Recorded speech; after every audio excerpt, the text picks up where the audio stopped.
Hai Sobat Lentera TV, bertemu kembali dengan saya Catherine Ellison dalam program Info Jatim.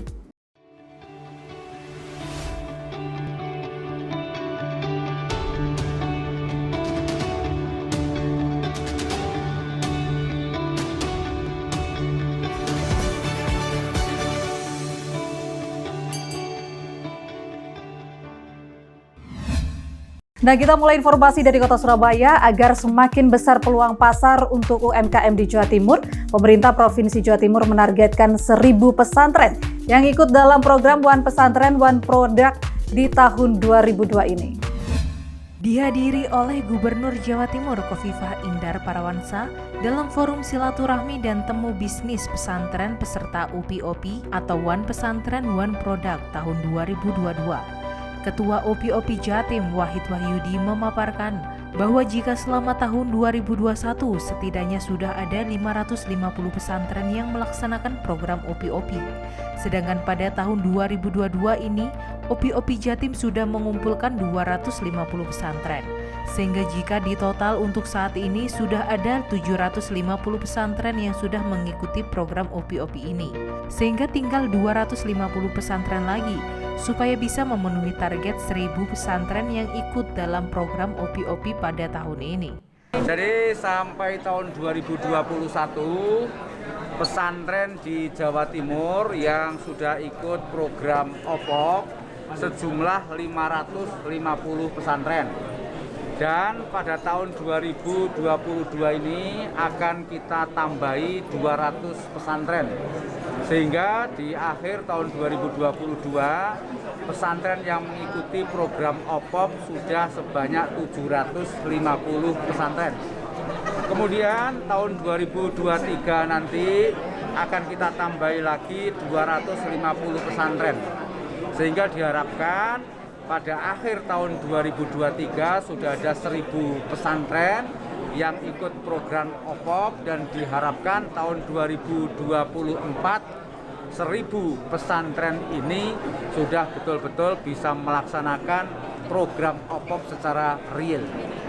Diharapkan dengan adanya program ini bisa dimanfaatkan dengan baik sehingga para santri bisa paham pasar dan bisa meningkatkan skill kompetensi yang mereka miliki. Sementara itu, guna mengoptimalkan program One Pesantren One Product, pemerintah Provinsi Jawa Timur menggandeng beberapa instansi. Hal ini dibuktikan dengan penandatanganan MOU antara Pemprov Jatim dan BPJS Ketenagakerjaan, BPJS Kesehatan, serta Infokes. Disaksikan langsung oleh Gubernur Jawa Timur Khofifah Indar Parawansa, Ketua OPOP Jatim Wahid Wahyudi mengatakan jika kerjasama ini bertujuan sebagai upaya optimalisasi pelaksanaan program OPOP tahun 2022 dan merumuskan rencana program OPOP tahun 2023. Lebih lanjut, bahwa program OPOP Jatim sendiri merupakan program prioritas Pemprov Jatim dengan tujuan meningkatkan kesejahteraan masyarakat berbasis pesantren melalui pemberdayaan santri, santripreneur, pemberdayaan pesantren, pesantrenpreneur, dan pemberdayaan alumni pesantren. Pemberdayaan santri, para santri minimal harus memiliki satu kompetensi keahlian sehingga mampu memproduksi dan menjual jasa saat lulus, bahkan bisa menjadi startup baru saat masih menimba ilmu. Mereka terus dibekali ilmu kewirausahaan. Jelas Wahid. Kita beralih ke informasi UMKM. Meski dalam masa pandemi, usaha mikro kecil menengah Jawa Timur tetap tumbuh dan eksis. Seperti contoh produk masker yang banyak dibutuhkan masyarakat pada saat ini. Alasan utama UMKM Jatim tetap eksis karena mereka dipaksa untuk beradaptasi dengan kebiasaan baru. Sehingga saat ini mereka menjual barang dagangannya dengan cara apapun, seperti berjualan di platform jual beli online. Hal ini disampaikan oleh Kepala Dinas Koperasi Usaha Kecil dan Menengah Pemerintah Provinsi Jawa Timur, Andromeda Komaria. Selain dengan pihak swasta seperti marketplace online, UMKM Jatim sesuai arahan Gubernur juga dimasukkan ke Jatim Bejo atau Jawa Timur Belanja Online sehingga pemasaran produk UMKM ini bisa semakin luas. Nah, untuk kenapa mereka tetap eksis? Karena UMKM kita ini mau tidak mau mereka sudah melakukan adaptasi terhadap kondisi pandemik ini, sehingga bagaimana mereka bisa menjual secara online, kemudian deliverynya juga secara online, yang mana memang selama pandemik ini kerjasama kita juga kita tingkatkan, baik terkait dengan e-commerce seperti Gojek, kemudian Grab, kemudian juga yang lainnya. Ini terus kita tingkatkan, termasuk dengan Shopee, Bibli, kemudian ada Tokopedia dan yang lainnya. Kita akan mengembangkan lagi. Jadi terkait dengan jaringan pemasaran kita juga sudah mengembangkan, termasuk juga sesuai dengan arahan Ibu Gubernur bahwa UMKM ini harus bisa masuk ke dalam Jatim Bejo. Kemudian untuk selain Jatim Bejo kita juga sudah mengembangkan kerjasama dengan padi. Jadi padi ini memang milik BUMN yang sudah kita sosialisasikan dan kita kerjasamakan pada tanggal Februari kemarin itu sudah berjalan. Berdasarkan data tahunan Pemprov Jatim, setidaknya UMKM menyumbang sebanyak 57% untuk menopang perekonomian di Jatim untuk saat ini. Sektor makanan dan minuman menjadi penyumbang utama eksisnya UMKM di Jatim. Setelah itu disusul dengan sektor kesehatan. Sedangkan untuk transaksi penjualan naik hingga 2 kali lipat pada 2020 dibanding pada 2018 hingga 2019. Pada triwulan 2 2021, jumlah transaksi e-commerce mencapai 186,75 triliun rupiah atau meningkat 63% secara tahunan atau year on year. Gubernur Jawa Timur Khofifah Indar Parawansa mengajak masyarakat untuk melakukan pengisian surat pemberitahuan pajak tahunan melalui e-filing. Pengisian secara online ini bisa dilakukan di mana saja tanpa harus datang ke kantor pajak.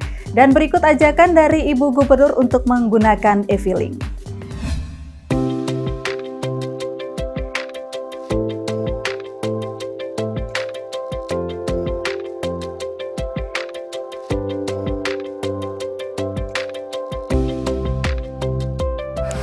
Mengisi SPT tahunan BPH 2021 secara e-filing. Caranya relatif cepat dan mudah. Dan juga mengajak seluruh warga bangsa, terutama Jawa Timur, segerakan mengisi SPT tahunan secara e-filing. Sesaat lagi Gubernur Jawa Timur Khofifah Indar Parawansa meminta semua pihak agar ikut serta dalam pengendalian penyakit TBC, jadi tetap di Info Jatim.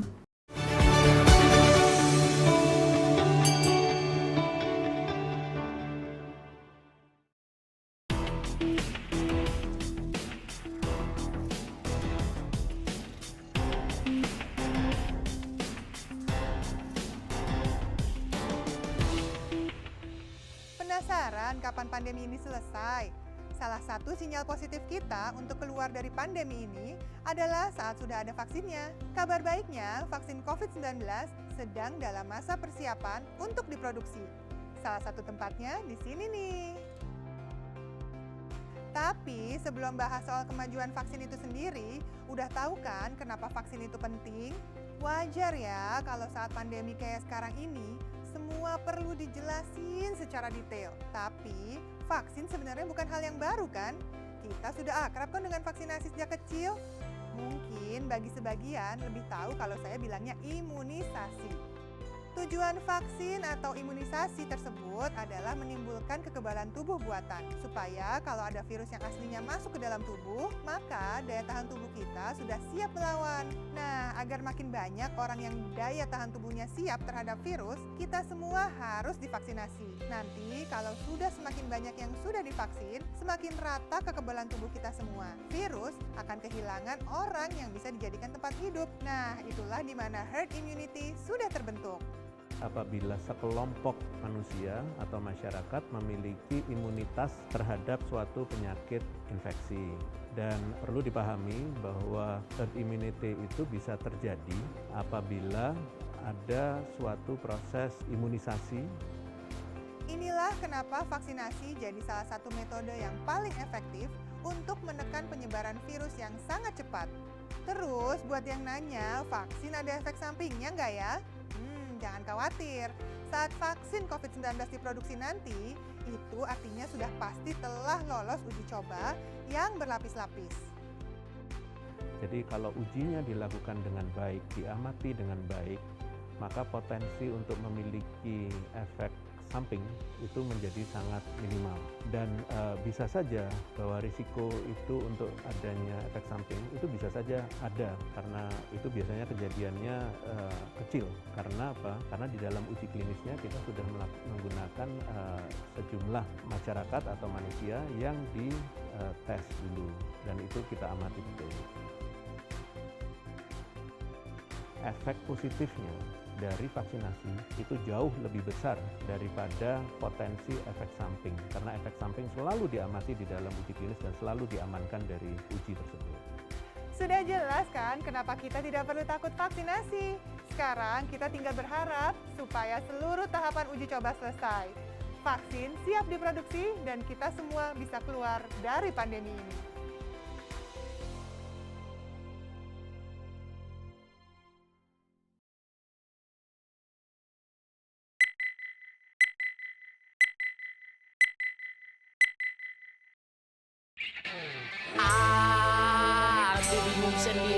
Aku bingung sendiri, yang mana? Aku petugas yang lagi bimbang hatinya. Di depanku ada cewek cantik yang menggoda. Dari jauh dia pun mulai bermain mata.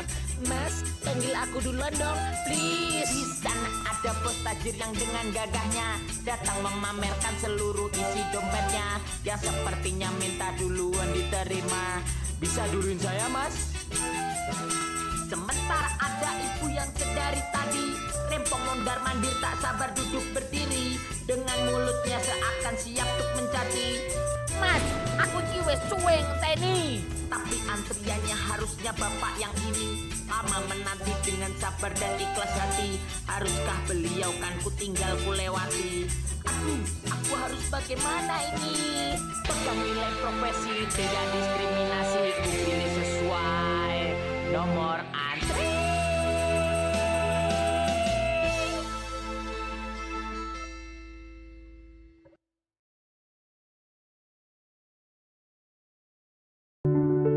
Dulu, aku dan adikku selalu diantar ayah naik kendaraan umum ke sekolah. Kadang kami berdesakan di dalam bus atau kereta.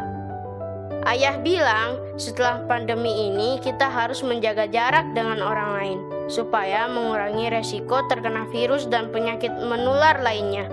Kita harus selalu pakai alat pelindung diri, seperti masker dan bisa ditambahkan pelindung wajah. Juga gunakan hand sanitizer jika belum memungkinkan untuk cuci tangan. Sesekali ayah mengajak kami naik kereta.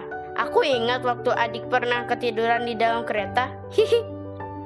Naik kendaraan umum memang menyenangkan, tapi jangan lupa mentaati protokol kesehatan yang berlaku sekarang.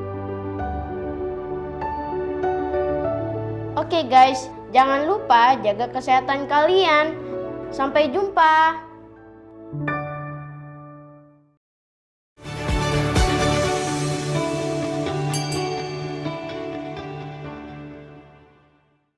Peringatan Hari Tuberkulosa Sedunia dijadikan momen oleh Gubernur Jawa Timur Khofifah Indar Parawansa untuk mendorong semua pihak terlibat dalam pencegahan dan pengendalian TBC.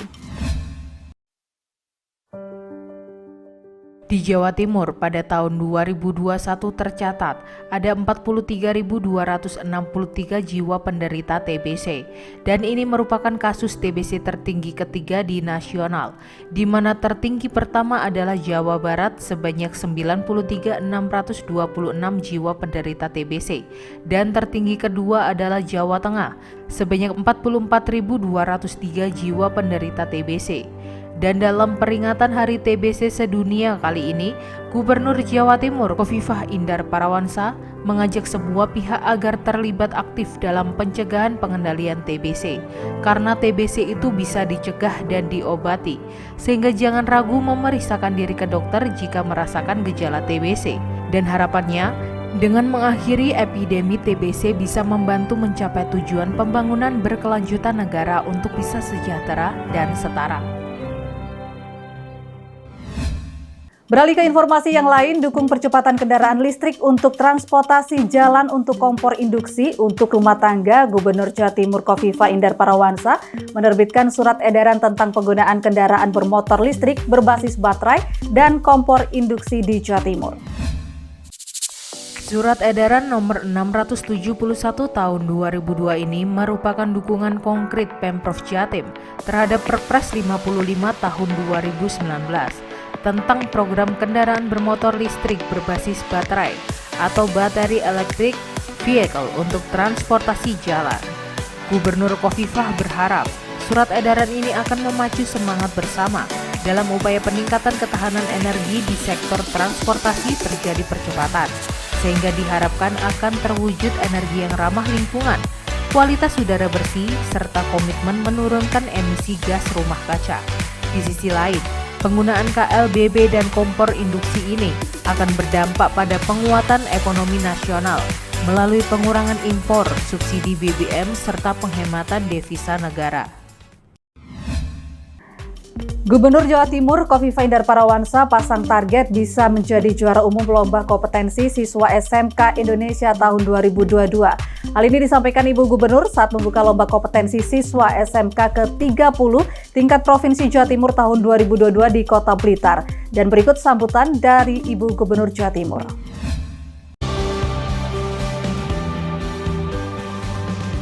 Wali Kota, kami menyampaikan terima kasih diberi kesempatan untuk pembukaan di Kota Blitar. LKS menjadi bagian yang sangat penting. Para dewan juri semua tentu akan bekerja keras untuk bisa menentukan yang terbaik, terupdate, terinovatif, terkreatif, karena masing-masing sudah menunjukkan kreativitasnya. Mendapatkan predikat terbaik adalah yang terkreatif, terinovatif. Bangga dan bahagia dan pasti bisa bagi anak-anakku SMK se-Jawa Timur, dan mohon kepada kita semua membaca basmalah. Bismillahirrahmanirrahim. LKS ke-30 SMK se-Jawa Timur saya nyatakan resmi dibuka.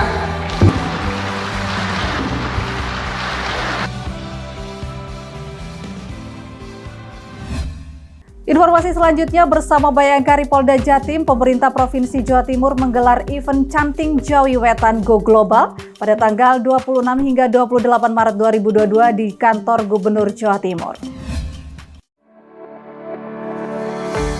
Gubernur Jawa Timur Khofifah Indar Parawansa menyampaikan bahwa pameran ini akan mengangkat ciri khas batik di setiap daerah di Jatim, sehingga diharapkan dapat membuat batik Jatim naik kelas.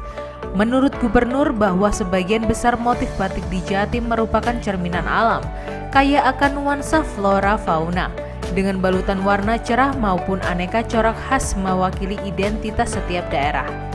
Pada event ini akan ada bazar produk usaha mikro kecil dan menengah, diskusi buku Canting Bayangkara Bumi Jawi Wetan, serta peragaan busana batik Jatim oleh perancang kenamaan Edward Huta Barat dan Denny Wirawan. Dan seiring perkembangan zaman, ternyata batik ini sangat menarik. Sehingga sekarang ini di Jawa Timur, 38 kabupaten kota, semuanya ada produksi batik dengan kekhasannya sendiri.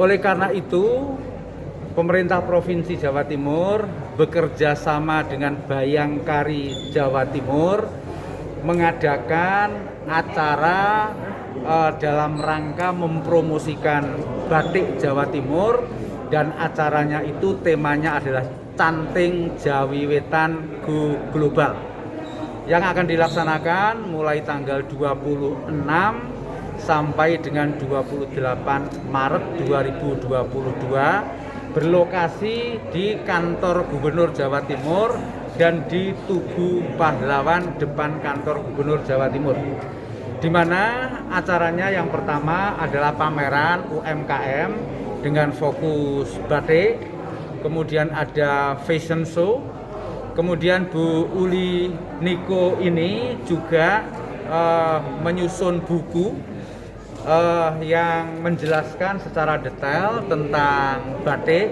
dan pada hari Minggu itu akan dilakukan ulasan oleh para tokoh yang memahami arti tentang batik.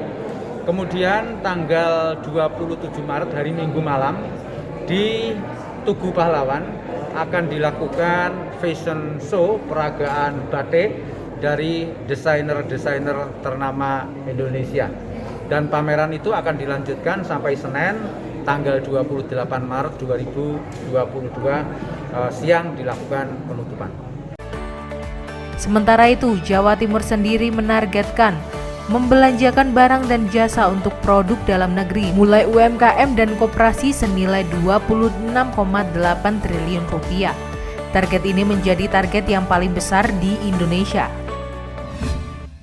Sesaat lagi akan ada informasi tentang Gubernur Jawa Timur Khofifah Indar Parawansa yang memberikan dukungan langsung ke pembalap motor asal Jawa Timur di sirkuit Mandalika. Tetaplah bersama kami di Info Jatim.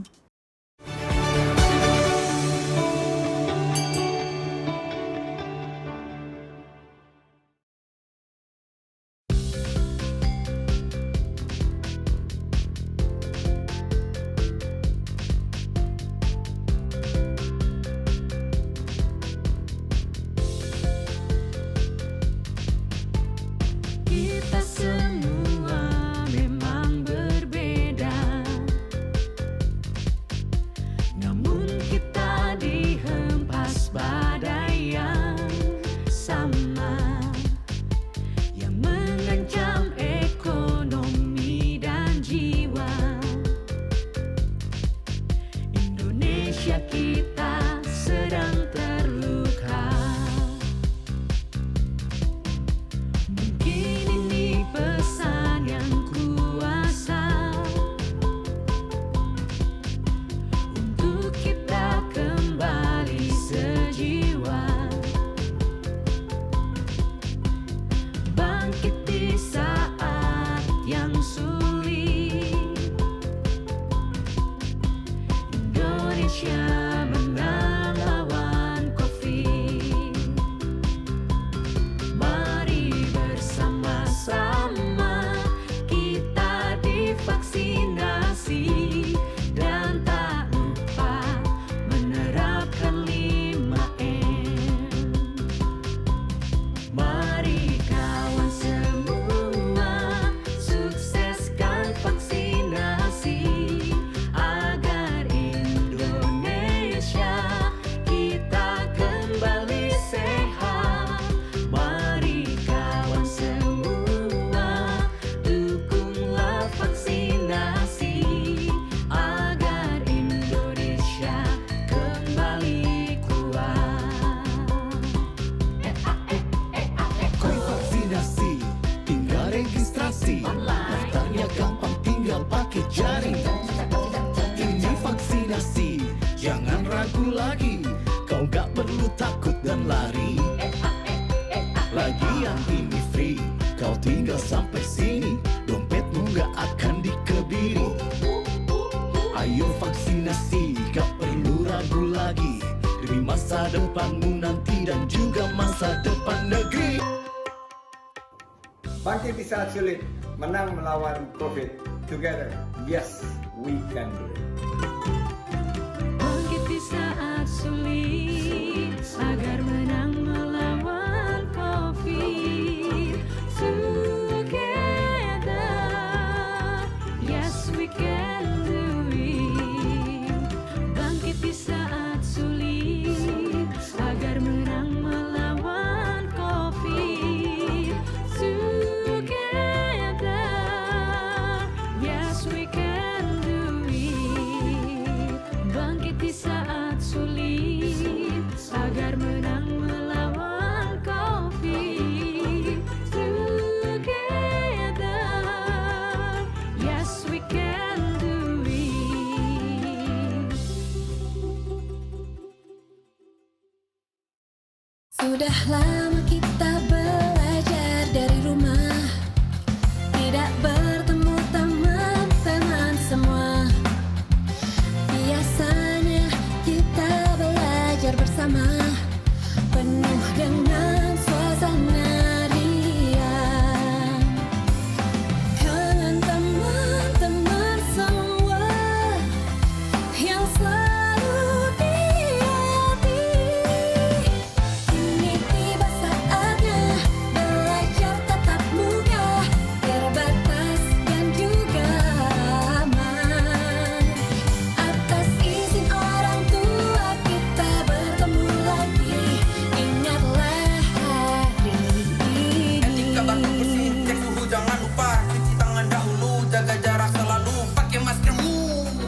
Kombinasi pembelajaran berkualitas yang aman juga nyaman bikin orang tua makin tenang.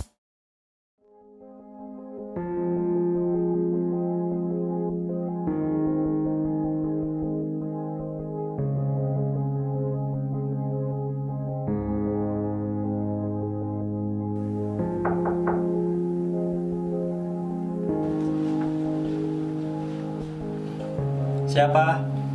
Mama, Pak. Mama tunggu di luar ya, jangan masuk dulu. Iya, aku cuma mau ngasih ini aja kok. Ada titipan dari anak-anak, biar kamu semangat katanya. Aku taruh lewat bawah ya.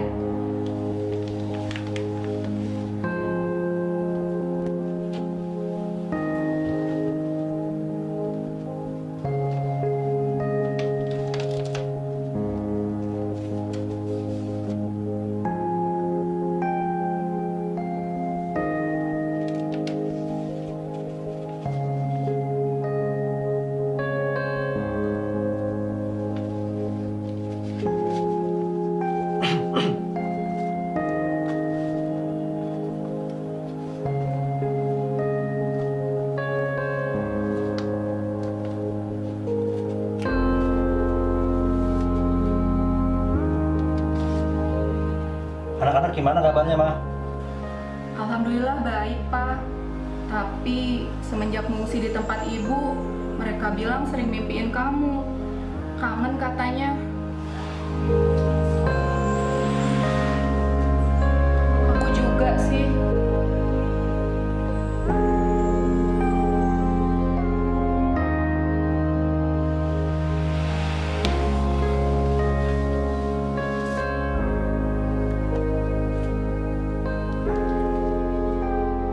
Justru karena aku sayang sama kamu dan anak-anak, kita harus terpisah dulu seperti ini sampai hasil swab aku keluar. Iya, Pak. Kalau nanti ternyata kita positif, kita minta ke Wisma Atlet aja ya, Pak. Biar nggak nyusahin tetangga.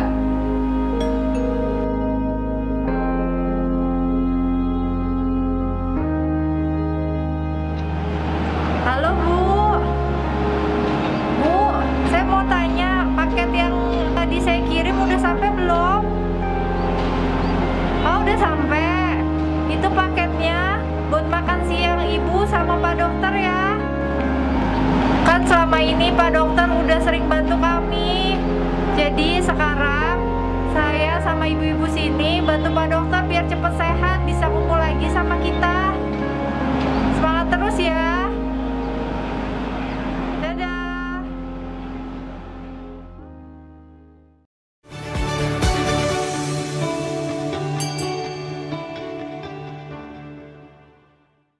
Kita beralih ke berita olahraga. Gubernur Jawa Timur Khofifah Indar Parawansa memberikan dukungan penuh pada Mario Suryo Aji, satu-satunya pembalap Indonesia yang lolos pada MotoGP tahun 2022 di kelas Moto3.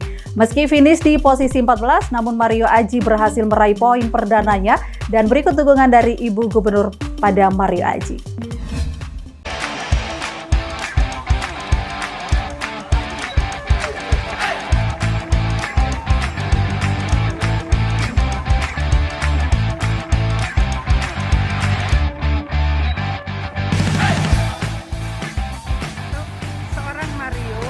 Yang baru masuk di Moto3 dapat 2 poin itu sudah kategori kejutan, itu katanya tadi di sana.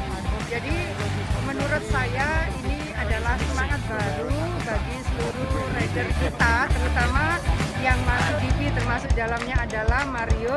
Menurut saya Mario harus tetap semangat. Ini adalah sirkuit kedua dari 21 sirkuit yang insya Allah akan dijalani di tahun 2022.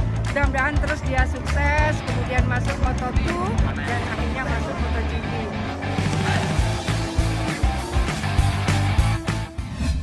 Nah, beralih ke informasi yang lain dari pembukaan pameran Jakarta International Handicraft Trade Fair atau Incraft tahun 2022, celengan karakter atau cakar hasil kerajinan tangan warga binaan Lapas Pasuruan menarik perhatian Presiden Joko Widodo.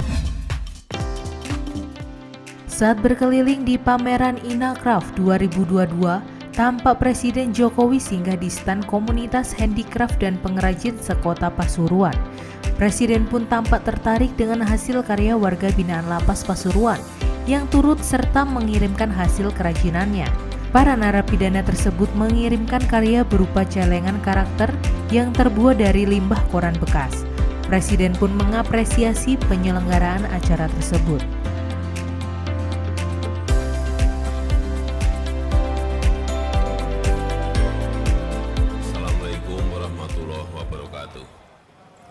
Salam sejahtera bagi kita semuanya.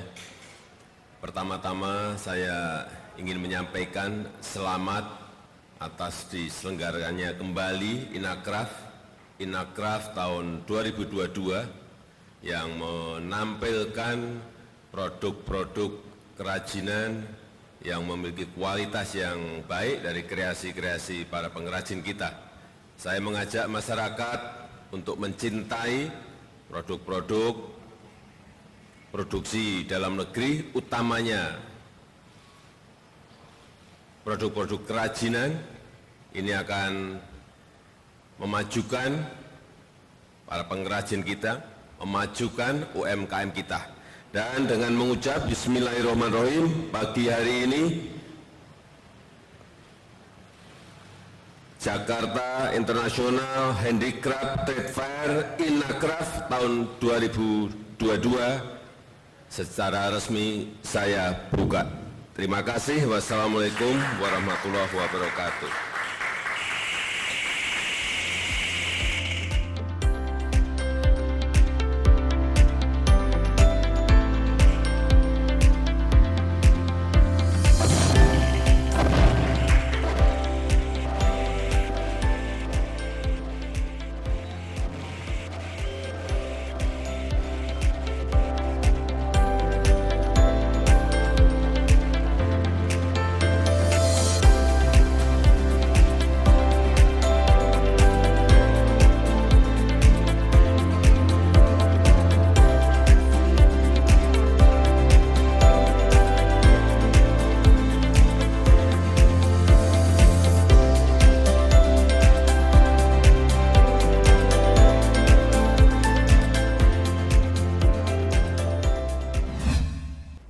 Ya, informasi tadi mengakhiri Info Jatim saat ini. Anda dapat saksikan kembali tayangan saat ini di YouTube channel kami Lentera TV Media dan website kami lentera.tv/live dan jangan lupa di-subscribe. Sampai jumpa.